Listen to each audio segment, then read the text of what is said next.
Cocktail, célébration, rencontre, échange, une désescalade verbale qui manifeste l'embarras du ministre des Relations avec le Parlement, manifestement dépassé par une interprétation déplacée du Conseil économique, social et environnemental, manifestant une exultation inquiétante à l'égard de l'adoption prochaine de la loi sur le suicide assisté et l'euthanasie.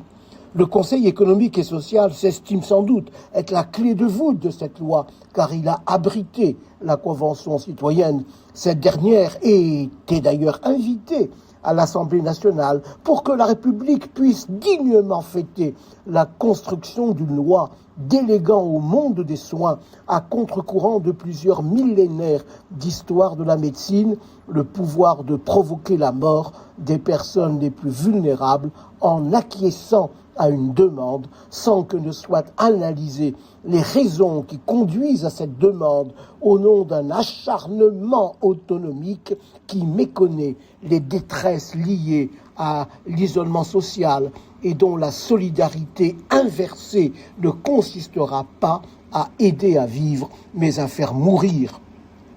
Le délai expéditif de 2 jours alloué par cette loi, qui deviendra la plus permissive du monde, montre à lui seul qu'aucune chance n'est laissée aux malades de pouvoir accéder à une relation d'aide et d'écoute qui ne peut s'inscrire que dans la temporalité et non dans la précipitation. Que cette loi déchire le pays, qu'elle rencontre l'hostilité de l'immense majorité des soignants, qu'elle soit appliquée alors que la France manque encore de structures de soins palliatifs, ne semble pas avoir ému une république obstinée qui acceptera qu'une loi permettant de donner la mort soit adoptée à une courte majorité de députés en dépit de l'opposition du Sénat. Cette loi, contrairement aux 2 autres lois sur la fin de vie, imposées par un formalisme implacable, laissera dans un pays démoralisé pour 1000 raisons une déchirure béante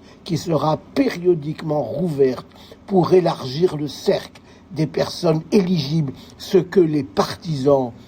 de cette loi ont déjà annoncé. Dans une société tentée par le consumérisme et par le validisme, dans une société parcourue par tant de divisions, reflétées, par exemple, par l'absence de toute majorité stable à l'Assemblée, dans une société où le légal est rapidement confondu avec le moral, une telle loi ordonnera, après plusieurs millénaires d'histoire de la médecine, ordonnera l'introduction dans la pharmacopée française de substances destinées à provoquer la mort. Il s'agira de substances détournées de leur usage thérapeutique, anesthésiques puissants, destinés à faire sombrer la personne éligible dans un coma profond, associés à des curarisants destinés à paralyser les muscles respiratoires. Et ces curarisants sont les héritiers de synthèse du curare,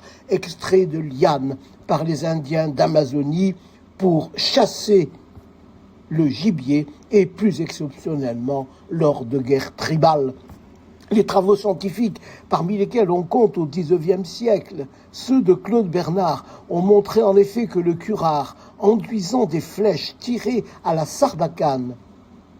provoquait une paralysie musculaire progressive, commençant par les muscles respiratoires. La mort par le curare était redoutable, car elle ne provoquait pas de douleur physique et entraînait la mort en pleine conscience de sujets qui voyaient leurs membres se paralyser, mais qui assistaient d'abord à une défaillance grandissante de leur capacité respiratoire. On disait que le sujet curarisé était un vivant enfermé dans un mort. Les sciences biologiques et médicales ont permis de comprendre le site d'action du curare, bloquant la transmission de l'influx nerveux des nerfs aux muscles, et ont conduit à la fabrication de curarisants de synthèse qui ont été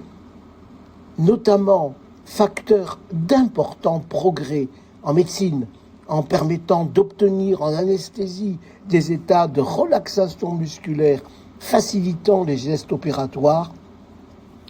et facilitant aussi la ventilation artificielle sous surveillance respiratoire stricte. On comprend pourquoi l'utilisation euthanasique des curarisants doit être précédée de l'administration d'anesthésiques plongeant le malade dans l'inconscience. Douloureuse avancée d'une société dont une majorité de députés vote une aide à mourir, qui est bien une mort provoquée, qui revient aux utilisations primitives du curare, ce que les scientifiques, et notamment Claude Bernard, n'auraient jamais pu imaginer. Étrange avancée des sciences qui amène à une régression de plusieurs siècles qui fera retrouver aux curarisants leur antique usage mortifère.